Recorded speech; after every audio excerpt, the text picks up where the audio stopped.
By day, I'm his nanny. By night, his obsession. A Luna's Romance, audiobooks, original story. Opening hello, my lovely listeners. This is Luna, and welcome back to Luna's Romance audiobooks, where forbidden desire meets undeniable destiny. Today's story is deliciously intense. It's about boundaries crossed, secrets kept, and a love so consuming it refuses to be denied. It's about an Omega nanny who thinks she's just doing a job, and the alpha widower who can't stop thinking about her. This is By Day, I'm His Nanny. By night, his obsession. So settle in, maybe grab a cold drink because things are about to get heated, and let me tell you about a woman who thought she was in control. Until she met him. Let's begin. Prologue. I should never have taken this job. That's what I thought as I stood outside the massive estate, my battered suitcase at my feet, staring up at the stone mansion that would be my home for the next year. The Blackwood Estate. Home to Dante Blackwood, alpha of the Nightshade Pack, billionaire businessman, and single father to a 5-year-old daughter. And according to the agency, difficult to work with. That was code for, every nanny he's hired has quit within a month. But the pay was triple what I'd make anywhere else, and I was desperate. Student loans didn't pay themselves, and my dream of opening my own preschool wasn't getting any closer on a teacher's salary. 1 year. I could survive 1 year with a difficult alpha. I rang the bell. The door opened to reveal a woman in her 60s with kind eyes and a warm smile. "You must be Miss Winters. I'm Margaret, the housekeeper. Come in, come in." She ushered me into an entryway that could fit my entire apartment 3 times over. Marble floors, crystal chandelier, artwork that probably cost more than I'd make in a decade. "Mr. Blackwood is in his study. He'll want to meet you before you see Lily." Margaret's expression turned sympathetic. "Don't take it personally if he's brusque. He's been through a lot." I knew the story. Everyone did. Dante Blackwood's mate had died 3 years ago, leaving him with a young daughter and a heart that had turned to stone. He hadn't looked at another woman since, hadn't dated, hadn't even considered taking a chosen mate. Just threw himself into work and raising his daughter alone. "Miss Winters?" A deep voice made me turn, and my entire world stopped. He stood in the doorway of what must be his study, 6.5 feet of raw power wrapped in an expensive suit.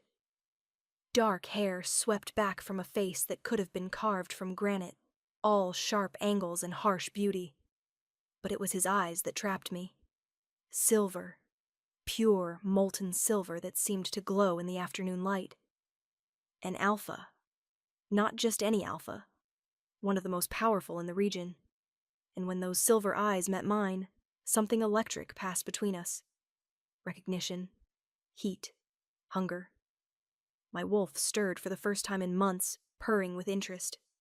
No, absolutely not. I was here to work. To save money.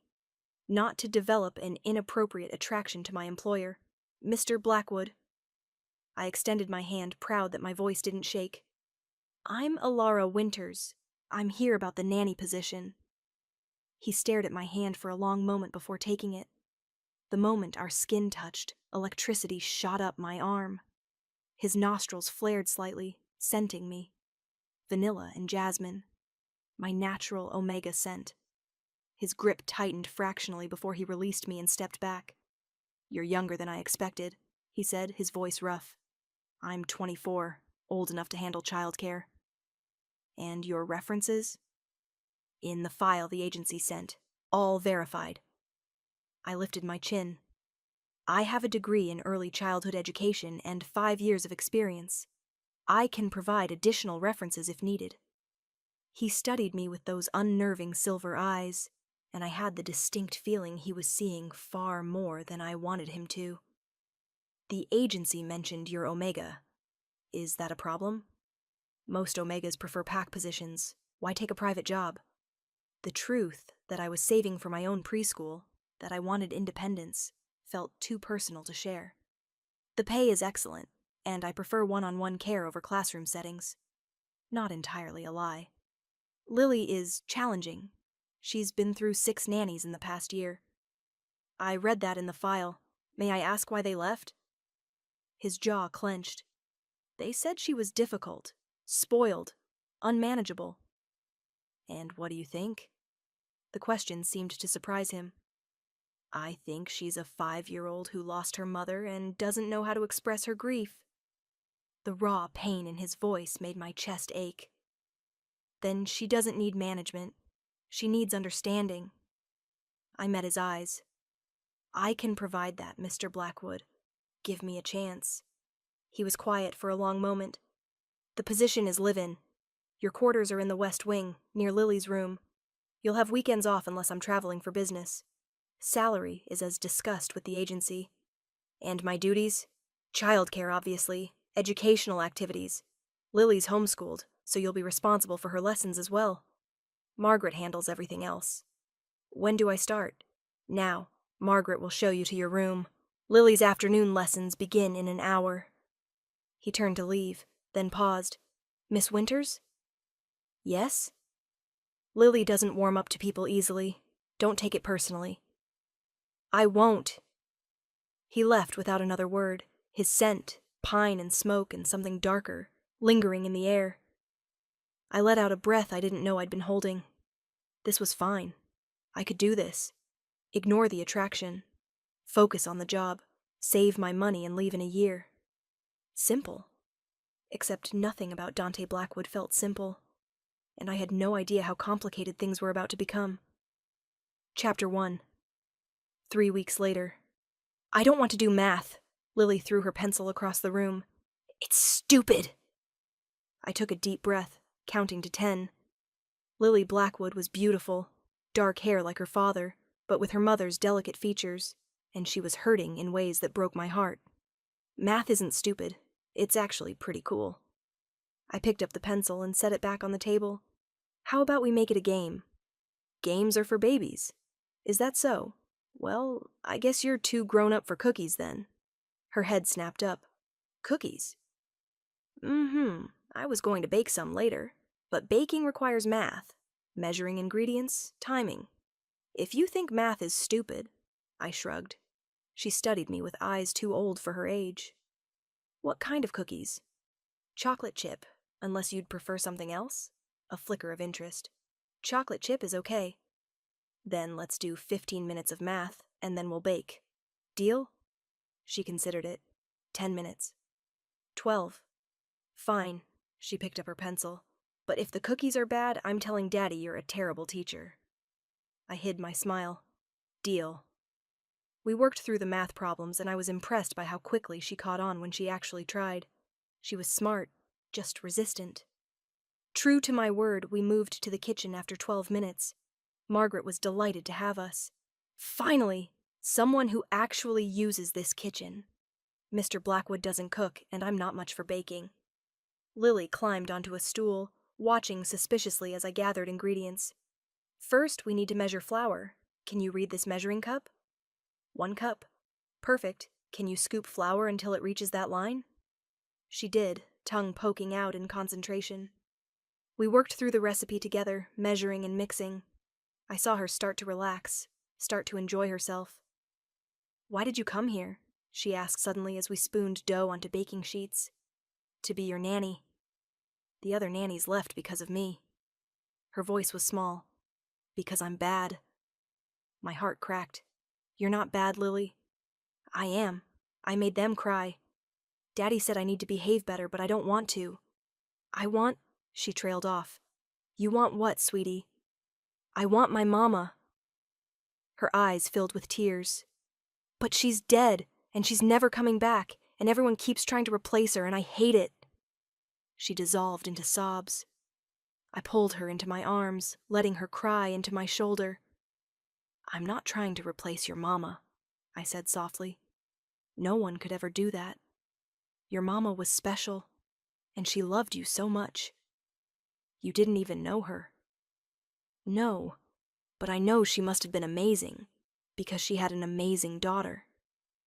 Lily cried harder, and I just held her, rubbing her back and murmuring soft comfort. I didn't hear Dante enter until his scent hit me, pine and smoke, and that darker note that made my wolf perk up with interest. What's going on? His voice was sharp with concern.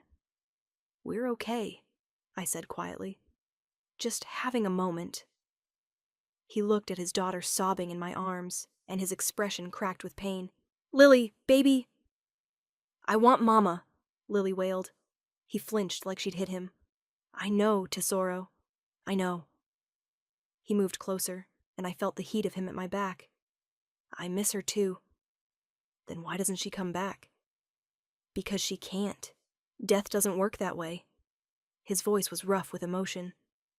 "But she's watching over you, loving you, always." Lily's sobs gradually quieted. "The cookies are going to burn," she sniffled. I couldn't help but smile. "You're right. Let's get them out." I set her down gently and moved to the oven. The cookies were perfectly golden. "Want to try one?" I asked Lily. She nodded, wiping her eyes. I gave her a cookie and watched her take a tentative bite. "It's good," she admitted grudgingly. "I'm glad." I glanced at Dante, who was watching us with an unreadable expression. "Would you like one, Mr. Blackwood?" "Dante." The correction was automatic. "Call me Dante." "That wouldn't be appropriate." "I insist." His silver eyes held mine. "And yes, I'd like to try one." I handed him a cookie, careful not to let our fingers touch. He bit into it, his eyes closing briefly. "This is excellent." "Alara's a good baker," Lily said, "and she made math not boring." "Did she?" A ghost of a smile touched his lips. "That's quite an accomplishment." "Can we make more cookies tomorrow?" Lily asked me.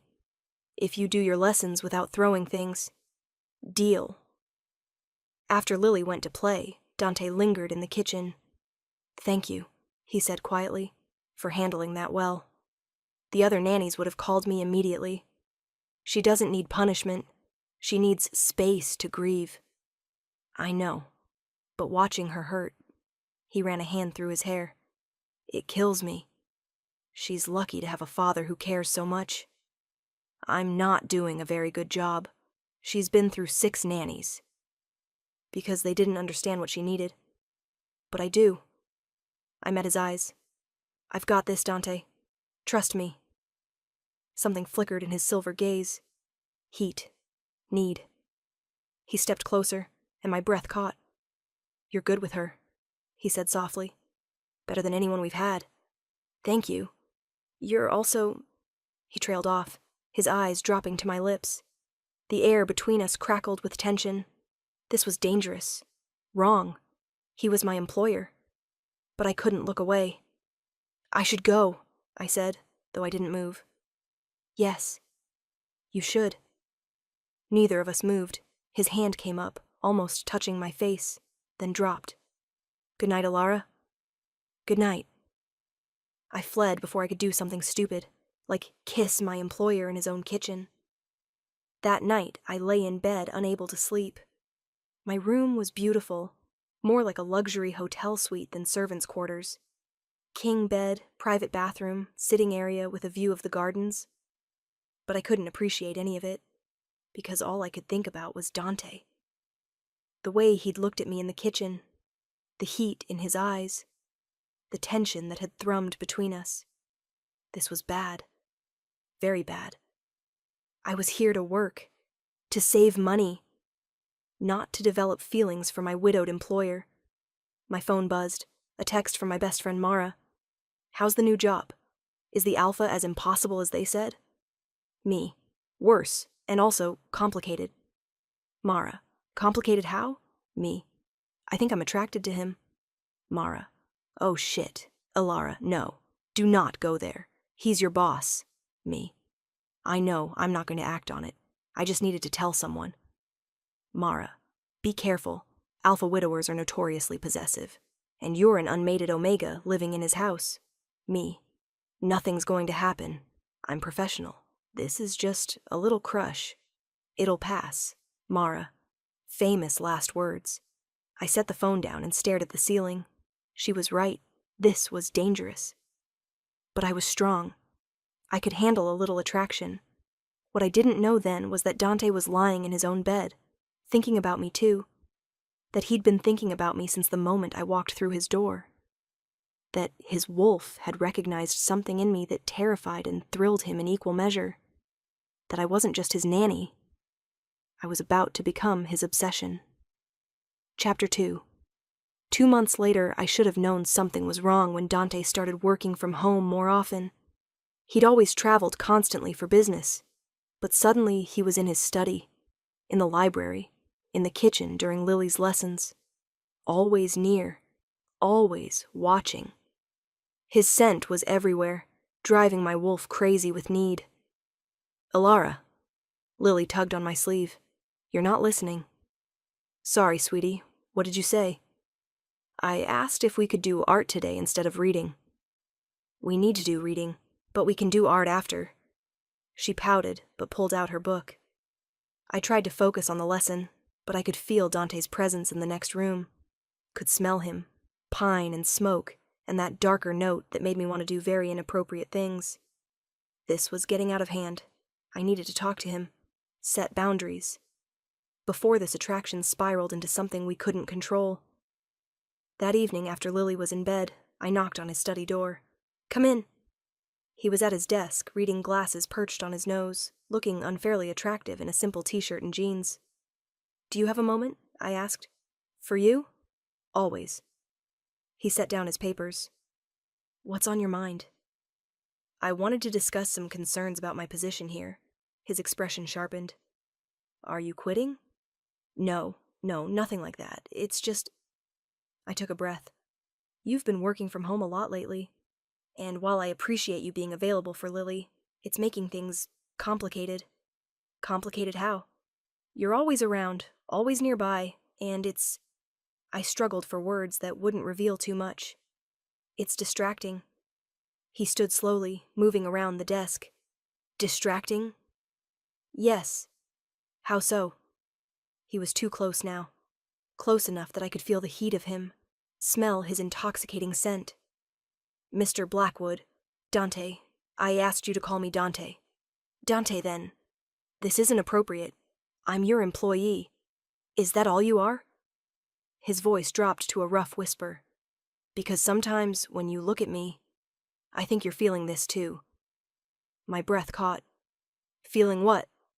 "This pull, this need." His hand came up to cup my face, his touch gentle despite the intensity in his eyes. "Tell me I'm wrong. Tell me you don't feel it, and I'll back off. I'll go back to traveling, keep my distance." I should tell him he was wrong. Should protect myself, my job, my carefully constructed plans. But I couldn't lie. "I feel it," I whispered. His eyes blazed silver. "Ilara!" "But it doesn't matter." I stepped back, breaking contact. "You're my employer. I'm here to care for your daughter. Acting on this attraction would be incredibly unprofessional. What if you weren't my employee? But I am. What if I fired you right now? What if we were just two people, free to..." "I need this job, Dante. I have student loans, plans for my future. I can't just throw that away for..." I gestured helplessly between us. "For whatever this is." "Then what do you suggest?" "Boundaries. You keep your distance. I do my job. We ignore this attraction until it fades." He laughed, but there was no humor in it. "You think it'll fade?" "It has to. And if it doesn't..." He moved closer again, predatory and intent. "What if it gets stronger? What if every day I want you more, until the thought of you with anyone else makes me want to tear the world apart?" My wolf whimpered with desire. "That's just biology. The alpha-omega dynamic. This isn't just biology." His voice was rough. "I know what mate bonds feel like, Alara. I had one. Lost it. Thought I'd never feel anything close to it again. But with you..." He shook his head. "With you, it's like waking up after years of being dead. Don't." Tears burned my eyes. "Don't say things like that. It's not fair." "Nothing about this is fair. But it's real." He took my hand, pressing it to his chest where his heart thundered. "Tell me you don't feel this. Tell me your wolf doesn't recognize mine. She did. Oh God, she did. But I couldn't. I wouldn't. I'm asking you to respect my boundaries, I said firmly, pulling my hand back. I need this job, and Lily needs stability. She doesn't need to watch her father pursue her nanny. That hit home. He flinched. You're right, Lily comes first. He stepped back. I apologize. That was inappropriate. Thank you. But Alara? His silver eyes held mine. I'll respect your boundaries. I'll keep my distance. But I'm not going to stop wanting you. And eventually, you're going to have to admit you want me, too. He was gone before I could respond. I slumped against the desk, my heart racing. This was so much worse than I thought. Because he was right. I did want him. And resisting that want was getting harder every day. For the next month, Dante kept his word. He traveled more. Stayed in his study when he was home. Kept our interactions brief and professional. It should have been a relief. Instead, it was torture. Because his scent was everywhere. Because I caught him watching me sometimes, hunger in his eyes that he quickly masked. Because my wolf howled for him every night. Lily noticed the tension. Why is Daddy sad? She asked one day during art. He's not sad, sweetie. Yes, he is. He looks at you funny, and then he looks sad. Her little face scrunched in thought. Do you make him sad? No, It's complicated, Lily. Grown-ups always say that. She went back to coloring. I think Daddy likes you. My heart stuttered. What makes you say that? He smiles when you're around. He didn't smile before you came. She looked up with serious eyes. It's okay if you like him too. I wouldn't mind. Lily, my mama's gone. She's not coming back. Daddy needs someone to make him smile. She returned to her drawing. You make him smile. And you make me smile too. So maybe you could stay forever. I couldn't breathe. It's not that simple. Why not? You love us, don't you? Did I? I looked at this beautiful, wounded child who I'd grown to care for deeply over the past months. And I thought about Dante. His pain, his strength, the way he loved his daughter with every fiber of his being. Oh God, I was in love with them. Both of them. When had that happened? Alara, Lily's voice was worried. Did I say something wrong? No, sweetie, you didn't. I pulled her into a hug. I do love you, both of you. Then you should tell Daddy. It's not that easy. Yes, it is. You just say, I love you. She pulled back, smiling. Want me to tell him for you? Absolutely not. I laughed despite myself. This stays between us, okay? Okay. She went back to coloring, but I caught her little smile. That night, I couldn't sleep. I wandered downstairs around midnight, planning to make tea. The kitchen light was already on. Dante stood by the window, shirtless, a glass of whiskey in hand. I should have left. Should have gone back upstairs. But I was so tired of fighting this. Can't sleep? I asked quietly. He turned, his silver eyes finding mine in the darkness. Thinking about you. The admission was raw. Always thinking about you. Dante, I know. Boundaries. Professional distance. He took a drink. Do you know what torture it is having you in my house? Smelling your scent everywhere? Hearing you laugh with my daughter? Wanting you with every breath I take and not being able to have you? I moved closer without meaning to. You think this is easy for me? Then why do we keep fighting it? Because I need this job. Because Lily needs stability. Because you're scared. He set down his glass and moved toward me. You're terrified that if you give in, if you let yourself feel this, you'll get hurt. Yes, I admitted. Yes, I'm scared. You're my employer, Dante. You hold all the power here. What happens when this attraction fades? When you get bored of me? I lose my job, my income, my plans for the future. I'm not going to get bored of you. You don't know that. I do. He was close now, so close I could feel the heat radiating from his bare skin. Because this isn't just attraction, Alara. It's more. So much more. Don't say it, my voice broke. Please don't say it. Why not? Because you feel it too? Because your wolf recognizes mine? His hand came up to cup my face. Because you're my mate? The word hung in the air between us. Mate. No, it couldn't be. I'm not. You already had a mate. The bond doesn't. It does sometimes. When the first mate dies, the goddess can grant a second chance. His thumb stroked my cheek. And you're mine, Alara. I knew it the moment you walked through my door. My wolf knew it. My heart knew it. Tears spilled down my cheeks. I can't be your mate. Too late. You are. He leaned closer. Tell me you don't feel it. Tell me the bond isn't there, and I'll let you go. I'll fire you with a full year's salary and references. You'll never have to see me again. Don't tell me. His lips were inches from mine.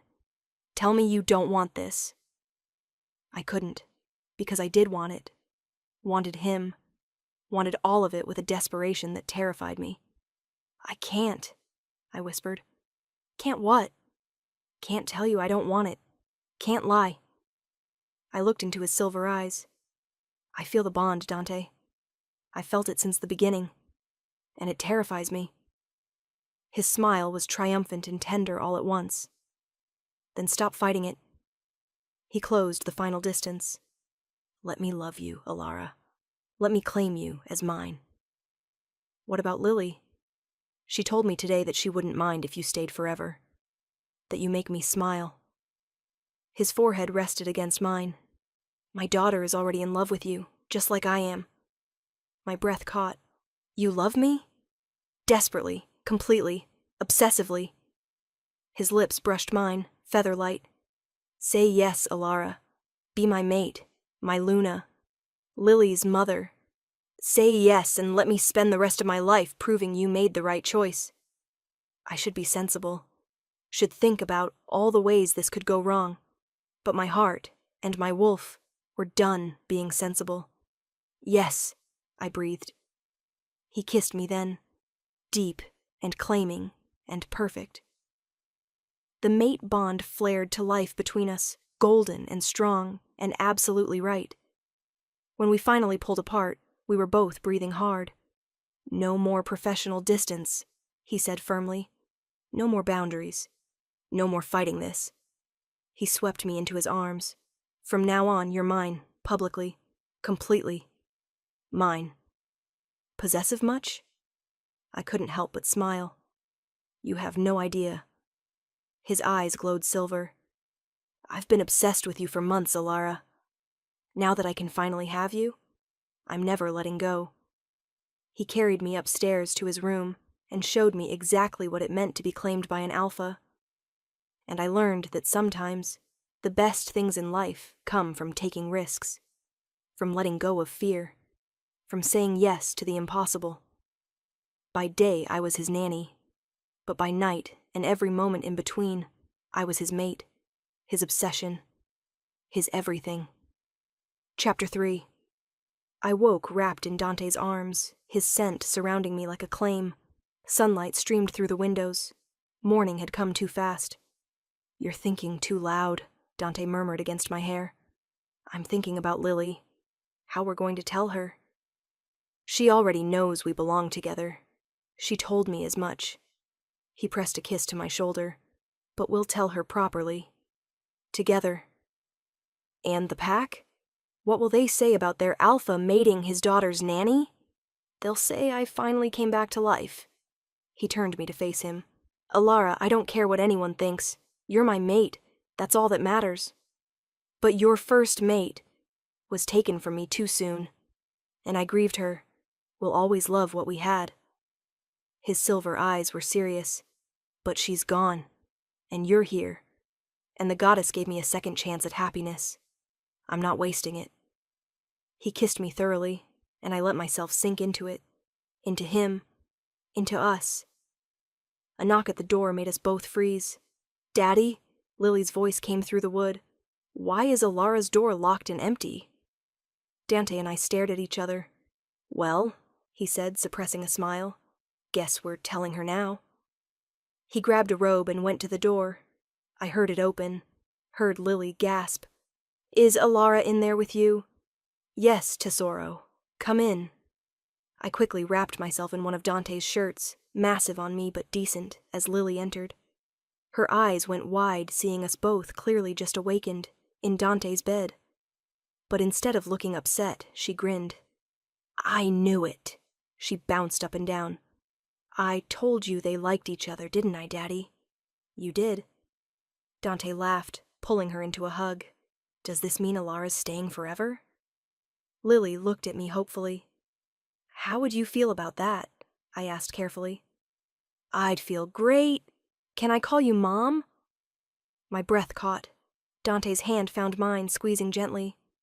You can call me whatever feels right, I said softly. But Lily, your mother, was my mama, and she's in heaven. But you're here, and you love me, and you love Daddy. Her child's logic was simple and pure. So you can be my mom now, if you want to be. Tears filled my eyes. I'd be honored. Yay! She threw herself at me, hugging tight. We're going to be a real family again. Over her head, Dante's eyes met mine, full of love and promise. We were a family. Unconventional. Unexpected. But ours. The pack's reaction to our mating was mixed. Most were thrilled that their alpha had finally found happiness again. A few older wolves whispered about the impropriety of mating the help, but Dante shut that down fast. Alara is my mate. You're Luna. Anyone who has a problem with that can bring it to me directly. No one did.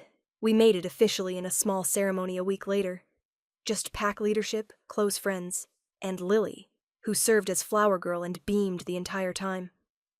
When Dante bit down on my neck, marking me as his, the bond completed with such intensity I saw stars. Mine, his wolf growled in my mind. Mine, my wolf purred back. That night, alone in our room, Dante made love to me slowly, reverently. I love you, he murmured against my skin. My mate, my Luna, my Alara. I love you too. I pulled him closer. My alpha, my Dante. Promise me something. Anything. Never doubt that you belong here. With me, with Lily, with this pack. His silver eyes were intense. You're not the nanny anymore. You're my equal, my partner. Promise me you'll remember that. I promise. He kissed me deeply, and I lost myself in him all over again. Chapter 4. 3 months later. Mama, watch! I looked up from the garden I was tending to see Lily successfully shift for the first time. A small wolf pup with dark fur and silver eyes stood where my daughter had been. My daughter. The thought still made me emotional. You did it! I cheered. Oh, Lily, you're beautiful! She yipped happily and ran in circles. Dante appeared, drawn by the commotion. When he saw Lily in wolf form, his face split in a huge grin. That's my girl! He shifted too, a massive black wolf, and play fought with his daughter. I watched them, my heart so full it might burst. This was my life now. Mornings teaching Lily her lessons. Afternoons working with pack children at the school I'd help establish. Evenings with my family. And nights. Nights were for Dante, for whispered I love yous and passionate claiming, and the bone-deep certainty that I was exactly where I belonged. Having fun? Margaret appeared beside me, smiling at the playing wolves. Always, I grinned. Who knew my life would turn out like this? The goddess knew. She always does. Margaret patted my arm. You're good for them. Good for this whole pack. They're good for me, too. After Lily shifted back, exhausted and happy, and went down for a nap, Dante found me in our room. Hello, Luna. His eyes gleamed with mischief. Hello, Alpha. I closed the book I'd been reading. What are you up to? Nothing. Can't I just want to see my beautiful mate? You can, but you have that look. What look? The one that means you're planning something. He laughed and pulled me into his lap. I have a surprise for you. What kind of surprise? The kind that'll make you very happy. He handed me a folder. Open it. I did, scanning the documents inside. Then I gasped. Dante, is this... The deed to the building downtown. The one you said would be perfect for a preschool. He kissed my neck. It's yours, along with enough funding to renovate it exactly how you want. Tears spilled down my cheeks. You bought me a building? I bought my mate her dream. There's a difference. His arms tightened around me. You gave up your plans to be here with us. The least I can do is make sure those dreams still come true. Dante, this is too much. Nothing is too much for you. He turned me to face him. You're my mate, Alara. My Luna. I want to give you the world. You already have. You and Lily. You're my world. Then let me give you your dream, too. His smile was soft. I want you to open that preschool, hire teachers, make it everything you envisioned. The pack will support it, and so will I. I kissed him hard, pouring all my love and gratitude into it. Thank you, I whispered, for everything, for loving me, for believing in me, for giving me a family. Thank you for taking a chance on us, on me. He rested his forehead against mine. Best decision I ever made, hiring you. Pretty sure I was the one who took the job. Semantics, he grinned. Either way, you're stuck with me now. Good, because I'm not going anywhere.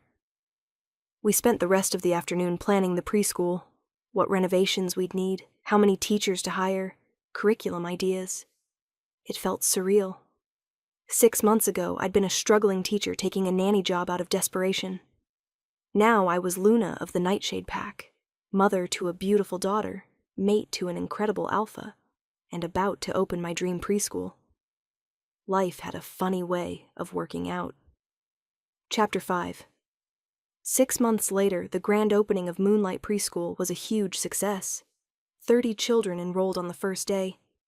Parents from our pack and neighboring territories brought their little ones, excited for the unique blend of traditional education and wolf culture integration I'd developed.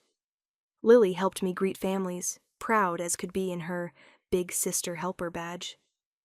This is my mama's school, she told anyone who'd listen. She's the best teacher ever. My heart swelled every time. Dante stood in the back, watching with undisguised pride. When our eyes met, the mate bond hummed with warmth. After everyone left, he pulled me close. You did it, he murmured. Your dream is real. Our dream, I corrected. I couldn't have done this without you. You could have. But I'm glad you didn't have to. He kissed me softly. I love you, Alara Blackwood. Alara Blackwood. I still wasn't used to my new name, but I loved how it sounded. I love you too. Come on. Margaret's making a celebration dinner, and Lily's probably bouncing off the walls waiting for us. We drove home, not to the estate, but to the new house we'd built on Packlands. Smaller than the mansion, but perfect for our little family. Lily met us at the door, practically vibrating with excitement. Guess what? Guess what? What, Tesoro? Dante laughed, scooping her up. Mama, you're going to have a baby. I froze. What? That's what Nana Margaret said. She said she could smell it. Lily bounced in Dante's arms. Am I right? Am I going to be a big sister? I looked at Dante, who'd gone very still. I don't know. I thought back. Had I been feeling off lately? More tired than usual? Margaret? Dante called. The housekeeper appeared, smiling knowingly. Congratulations, Luna. You're about 6 weeks along from what I can tell. My hand went to my stomach automatically. Pregnant.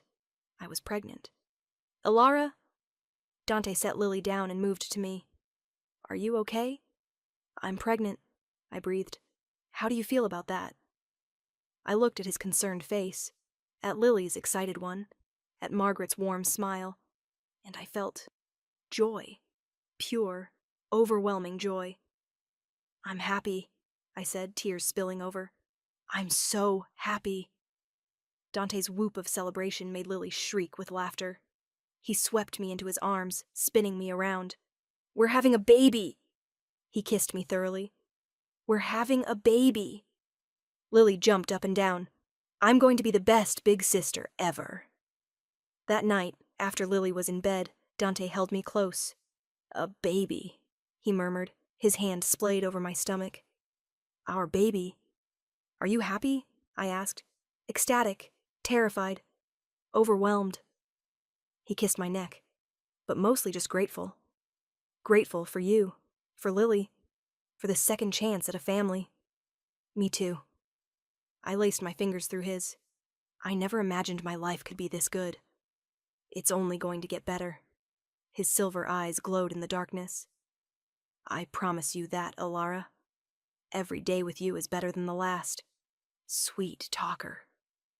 Truth teller." He pulled me closer. "Now rest. You're growing our pup. You need your strength." Bossy alpha. Your bossy alpha." "Mine," I agreed sleepily. As I drifted off in his arms, I thought about the journey that had brought me here. Taking a job I wasn't sure about. Fighting an attraction I thought was inappropriate. Falling in love despite every logical reason not to. Becoming a mother, a mate, a Luna. It had all started with a simple job listing. Nanny wanted, difficult alpha, generous pay. I'd thought I was taking a temporary position. Instead, I'd found my forever. By day, I ran my preschool and raised my daughter. By night, and every moment in between, I loved my mate with everything I had. And soon, we'd have one more little wolf to love. Our family was growing, and I'd never been happier. Chapter 6. The pregnancy was harder than I expected. Morning sickness wasn't just in the morning. It was all day. Every day. For 12 straight weeks. Dante was incredibly patient, holding my hair, bringing me crackers, rubbing my back. "I'm sorry," I groaned after another bout of nausea. "This is miserable." "You're growing our child. You have nothing to apologize for." He pressed a cool cloth to my forehead. "Besides, you're beautiful even when you're green." "Liar." "Truth." He kissed my temple. "Though I will admit, I prefer you when you're not actively vomiting." I laughed weakly. "Fair." Lily was fascinated by my growing belly. She'd talk to it, telling her little sibling about her day, singing songs, reading stories. "The baby can hear me, right, Mama?" "Probably, especially this far along." I was 5 months now, my belly finally starting to show. "Good. I want them to know my voice." She pressed her ear to my stomach. "I'm your big sister, baby, and I'm going to protect you and teach you everything." My heart melted. "You're going to be an amazing big sister," I told her. "I know." Her confidence was adorable. Daddy said the same thing. The pack was thrilled about the pregnancy. They threw me a baby shower that was overwhelming in the best way, gifts piled high, wolves offering advice and congratulations, everyone excited for their alpha's new heir. "How are you holding up?" Luna, Dante's sister, asked as I opened yet another onesie. "Good. Tired. Overwhelmed." I smiled. "But happy." "Good. Because Dante's been insufferable with how excited he is." She grinned. "I've never seen my brother this happy. You're good for him, Alara." "He's good for me, too." "I'm glad. You both deserve this happiness." That night, as Dante rubbed lotion on my growing belly, I felt the baby kick for the first time. "Did you feel that?" I grabbed his hand, pressing it where I'd felt the movement. We waited, breathlessly. Then a tiny kick against his palm. Dante's face transformed with wonder. "That's our baby."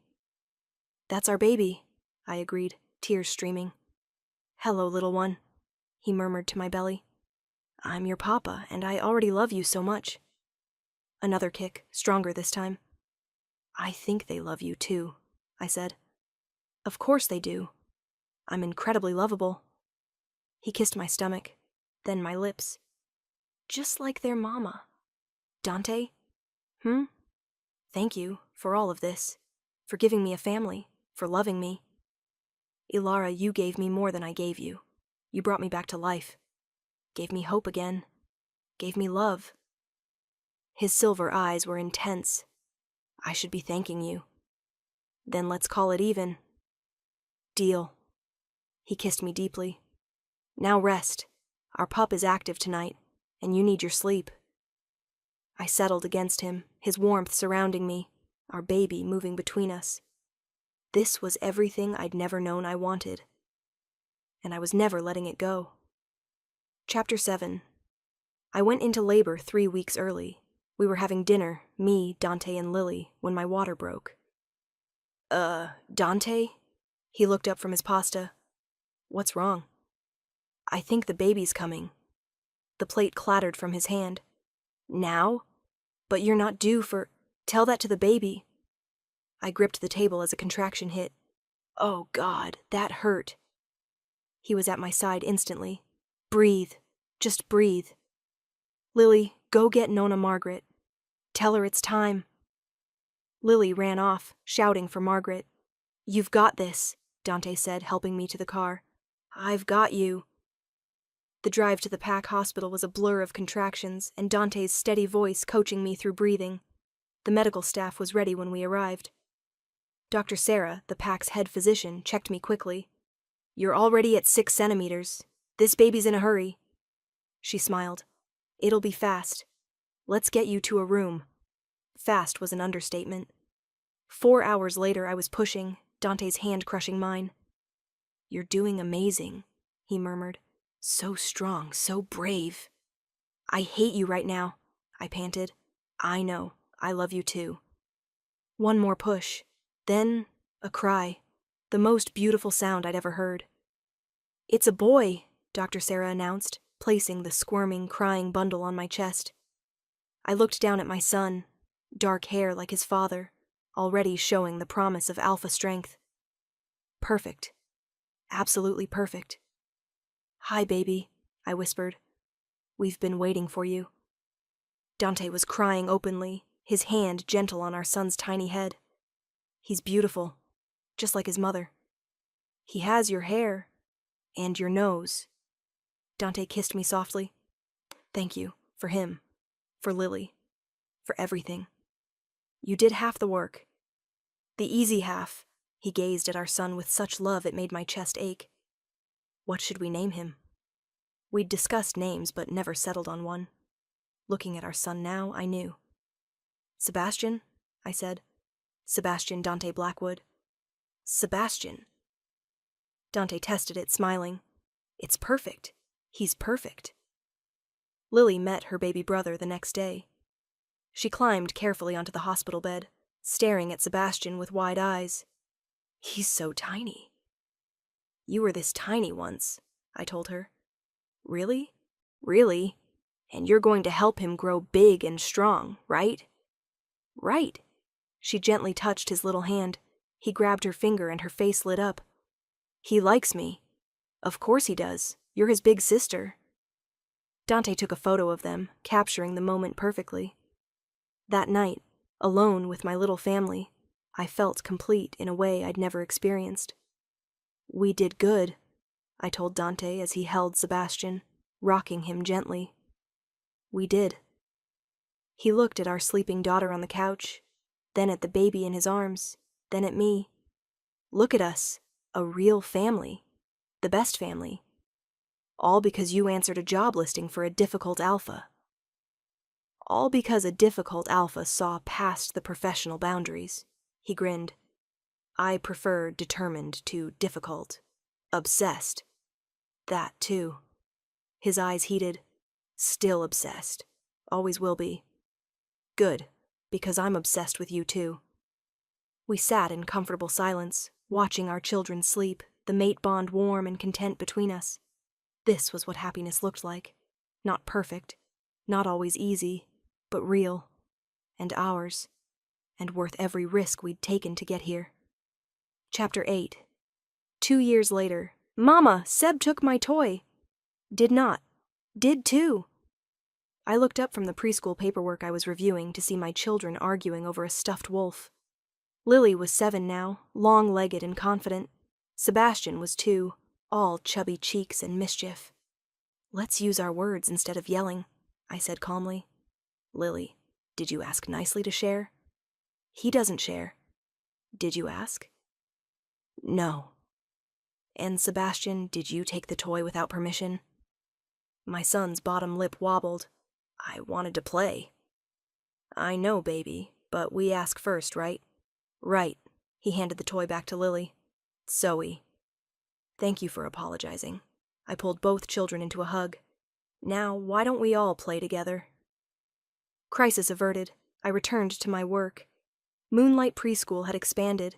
We now had 3 teachers, 50 students, and a waiting list. It was more than I'd ever dreamed. "How's my brilliant Luna?" Dante's voice made me look up. He leaned against the doorway, looking unfairly handsome in his business suit. "Busy. How was the council meeting?" "Boring. They approved our territory expansion, though." "That's great." I stood to kiss him. "Means more room for the pack." "Exactly what I said." His hands settled on my waist. "And speaking of expansion, Dante, no. We agreed. 2 kids is enough." "I didn't say anything about kids." He laughed. "I meant the preschool. The council wants to fund satellite locations in other territories. They're impressed with our model." "Really?" Excitement bubbled up. "That's amazing. I know. My mate is changing the world, one little wolf at a time." He kissed me soundly. I'm very proud. "Daddy!" Sebastian toddled over. "Up!" Dante scooped him up easily. "Hey, little alpha. Been good for Mama?" I shared. "Did you? That's my boy." Lily appeared, tugging on my hand. "Mama, can I help at the preschool tomorrow, please?" "If you finish your homework tonight." "Deal." She ran off, and I smiled. "Happy?" Dante asked softly. I looked at him, my mate, my love, my everything, at our children, healthy and happy, at the life we'd built together. "Deliriously," I said. "You?" "Never been happier." He shifted Sebastian to one hip and pulled me close with his free arm. "Though I do miss having you all to myself sometimes." "The kids go to bed at 8. Is that a promise?" "Absolutely." I grinned. "Your obsession needs attention?" "Always." His eyes heated. "My beautiful mate always has my attention." "Good, because you're stuck with me. Best thing that ever happened to me, being stuck with you." That evening, after the kids were in bed, Dante and I sat on our porch swing, watching the stars. "Do you ever regret it?" he asked suddenly. "Taking that job? All the complications?" "Never. Not once." I snuggled closer. "Best decision I ever made." "Even when I was being impossible? Especially then." I smiled. "Your obsession was oddly flattering." "Was? I'm still obsessed." He nuzzled my neck. "Even more now that you're mine." "I'm not complaining." "Good, because I'm never letting you go. Promise. Promise." He kissed me deeply. "By day, you're Luna, teacher, mother, but by night I'm yours. Exactly." His smile was pure satisfaction. My obsession, my everything. I thought about that scared Omega who'd stood outside this estate 2.5 years ago, unsure if she could handle a difficult alpha. I'd had no idea what I was walking into. No idea I'd find my mate, my family, my purpose. No idea that taking a job as a nanny would lead to the greatest love story of my life. But I was so glad I took the chance. So glad I said yes to the impossible. Because this beautiful, chaotic, perfect life was worth every risk. Epilogue, 5 years later. "Mama, Papa, come quick!" I ran outside to find Lily, now 12 and already showing alpha traits, standing with Sebastian and our youngest, 3-year-old Aurora. "What's wrong?" Dante asked, appearing beside me. "Nothing's wrong." "Look." Lily pointed to Aurora, who was concentrating hard. Then our youngest shifted for the first time, a tiny silver wolf with dark markings. Dante and I both gasped. "She did it!" Sebastian cheered. "Aurora shifted!" Our daughter yipped happily and pranced around. "I'm so proud." I knelt down as she shifted back. "You were beautiful, sweetheart." "Did you see, Mama? Did you see?" Aurora bounced excitedly. "I saw. You're amazing." I pulled her into a hug. Dante wrapped his arms around all of us, our little pack within a pack. "Look at our family," he murmured. I looked at our 3 beautiful children, at the home we'd built, at the packlands stretching beyond, full of wolves we'd come to love. And I thought about that job listing. Nanny wanted difficult alpha, generous pay. It had promised employment. It had delivered everything. "What are you thinking?" Dante asked, reading my expression. "That I'm the luckiest woman alive." "Wrong. I'm the luckiest alpha alive, because I found you." He kissed me softly. "My nanny, my obsession, my mate, my everything. And I found you, my difficult alpha, my love, my forever."